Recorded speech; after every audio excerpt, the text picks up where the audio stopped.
심장병 관련된 요양후 학생이 있었습니다. 체육 선생님이 오늘 아픈 사람은 쉬어도 돼 라고 말씀하셨어요. 그런데 B는 자발적으로 수업 시간에 달리기를 하던 중 뇌 손상의 상해를 입게 됐습니다.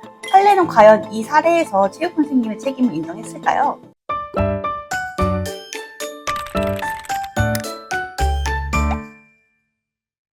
안녕하세요. 학교랑 법이랑의 임이랑 변호사입니다. 오늘은 학교 안전사고와 관련해서 몇 가지 판례들을 살펴보면서 구체적인 사례 소개를 좀 해드릴까 해요. 이미 저희가 지난 시간에 학교 안전사고가 무엇인지에 대한 개념도 한번 살펴봤었고요.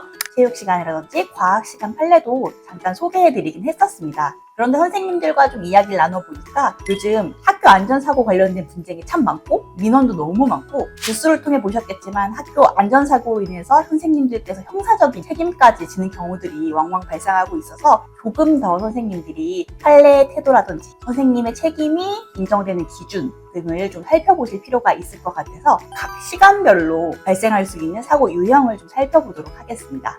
먼저 체육 시간입니다. A 학교는 하루 종일 체력 검사를 실시했습니다. 오전 체력 검사 할 때는 준비 운동을 했어요. 그런데 점심 먹고 나서는 선생님께서는 이제 연속된 체력 측정이라고 생각하셨기 때문에 별도로 준비 운동을 하지 않았습니다.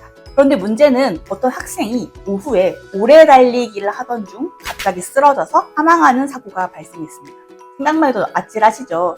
그렇다면 이 판례에서 선생님은 과연 책임이 인정이 되셨을까요? 판례는 이렇게 판시했습니다. 체력 검사를 실시하는 교사들은 학생들을 준비 운동을 시키고 안전교육을 실시하는 등 불의의 사고에 철저히 대비해서 학생들을 보호 감독할 의무가 있다라고 보았습니다. 그럼에도 오후에 별도로 준비 운동을 시키지 않은 것은 그러한 주의 의무를 게을리한 것이다 라고 판시했습니다. 즉, 이 판례의 태도에 따르면 선생님들께서는 학생들에게 체육 활동을 시키기 직전에 준비 운동을 시켜서 학생들이 과도한 체육 활동으로 인해서 어떤 건강상 문제가 발생하지 않도록 철저히 보호 감독할 의무가 있다.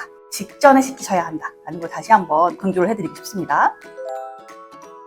다음은 이제 중학교 사례인데요. 혹시 선생님들 요양후 학생, 요보호 학생이라는 용어 들어보셨을까요? 각 학교에서는 이미 요양후 학생이라는 이름 하에 학생이 어떤 질병, 선천적인 질병이라든지 현재 앓고 있는 질병 같은 것을 리스트업을 하고요. 그 목록을 보건 선생님, 담임 선생님, 체육 선생님께 공유를 하고 있습니다. 그래서 이 학생이 어떤 증상이 있고 어떠한 운동을 하면 안 되는지 관리한 장부가 있는데 이 사례에서는 심장병 관련된 요양후 학생이 있었습니다. 중학교 체육 선생님 A는 심장병 관련된 요양후 학생인 B를 수업에서 적극적으로 배제한 것은 아니고요. 그냥 오늘 아픈 사람은 쉬어도 돼 라고 말씀하셨어요. 그런데 B는 자발적으로 수업 시간에 달리기를 하던 중 뇌 손상의 상해를 입게 됐습니다. 어떠세요? 이 사례를 보면 체육 선생님의 과실이 있어 보이세요? 사실 체육 선생님이 오늘 아픈 사람은 쉬어도 돼 라고 하면서 무조건 학생들한테 체육 활동을 강요한 것이 아니라서 어떻게 보면 선생님의 잘못이 없지 않나? 라는 생각이 드실 것 같아요. 그런데 일반적인 학생이라면 체육 선생님 잘못이 없습니다. 그런데 문제는 지금 이 사례에서는 심장병 관련된 요양후 학생이었다는 점입니다.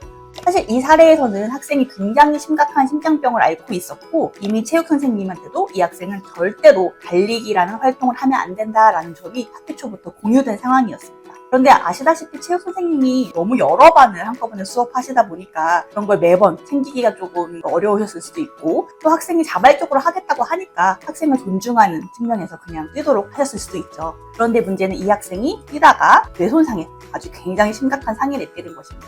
판례는 과연 이 사례에서 체육 선생님의 책임을 인정했을까요? 판례를 함께 보겠습니다. 판례는 B가 요양후 학생으로 등록되어 있었으므로 A 교사는 각별한 주의를 기울이고 부담이 되는 운동으로부터 A를 적극적으로 배제시켜야 할 의무가 있다고 보았습니다.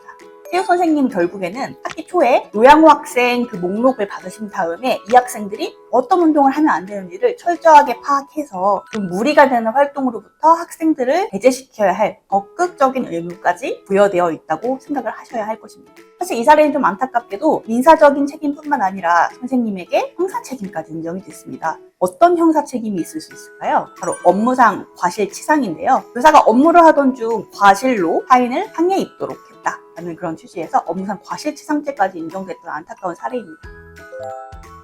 그래서 체육 선생님들께서는 이제 주의하셔야 될 점들이 이런 것들이 있습니다. 매 수업 시작 전에 항상 건강 상태를 확인해야 됩니다. 오늘 아픈 사람, 어디 문제 있는 사람이 있니? 컨디션 어떻니? 라는 걸 확인해서 특별히 오늘 건강상 문제가 있는 학생이 있다면 체육활동으로부터 좀 배제시킬 수 있도록, 다음 준비운동과 안전기도는 4시간 체육활동 직전에 필수적으로 하셔야 됩니다. 또 그리고 세 번째로는 체육 전담 선생님들 같은 경우에는 평소에 체육 교구 같은 시설을 주기적으로 점검하실 필요가 있습니다. 왜냐하면 체육 교구 자체로 인해서 발생할 수 있는 사고도 있거든요. 예를 들면 라켓이 갑자기 날아가서 부러지는 바람에 학생이 타편을 맞았다거나 이런 일이 발생할 수도 있기 때문에 체육 시간에 활용되는 도구들은 항상 중간중간 점검을 해주실 필요가 있습니다. 그리고 또 난이도를 서서히 올려서 갑자기 급작스럽게 무리한 활동을 시키지 않으시는 것도 중요합니다. 그리고 굉장히 또 중요한 것 중에 하나인데요. 학생들만 두고 자리를 절대 비우시면 안 됩니다. 간혹 체육 선생님들 중에는 여학생들은 피구하고 남학생들 축구해라 라고 공을 던져주고 소위 안하공 수업이라고 하는데 아실까요? 그런 안하공 수업을 하면서 잠시 자리를 비우시는 경우들이 있거든요. 그런데 그럴 때 사고가 발생하면 절대 선생님의 책임을 면하기 어렵습니다. 그러므로 학생들만 두고 절대 자리를 비우시면 안 된다는 점 매우 강조시켜드리고 싶고요. 끝으로 그렇게 다 모든 주의를 다 했음에도 불구하고 사고는 항상 발생할 수 있죠. 그러면 사고 발생 즉시 보건선생님을 부르고 응급조치를 적당히 하고 119를 부르는 조치까지 필요한 조치를 다 하시는 것까지가 선생님의 의무입니다. 그럼 여기서 잠깐 과연 선생님은 어느 정도까지의 응급조치를 하셔야 될까요? 예전 판례들을 보면 체육선생님이 학생을 다리에 눕힌다거나 한 후에 보건선생님을 부르고 119를 부르고 하는 것까지가 의무를 다한 것이라고 보고 있었는데요. 최근에는 판례 경향이 좀 바뀌었습니다. 아무래도 학교 보건법상 모든 선생님들에게 응급구호에 대한 연수가 시행되고 있기 때문에 판례는 이제는 선생님이 직접 보건선생님이든 의료인이든 오기 전까지 심폐소생술을 하면서 기도도 확보하고 하는 그런 조치들을 하고 있었어야 한다고 판시하고 있습니다. 그래서 체육선생님도 이제 보건선생님을 부르는 것까지가 일이 아니라 보건선생님이 오실 때까지도 응급조치를 하고 있으셔야 할 것입니다. 오늘은 학교에서 체육 시간 중에 발생할 수 있는 학교 안전사고에 대해서 판례를 몇 개 소개해드리고 체육 수업을 하는 체육 선생님들께서 조심하시면 좋겠다 싶은 점들을 강조해드렸습니다. 감사합니다.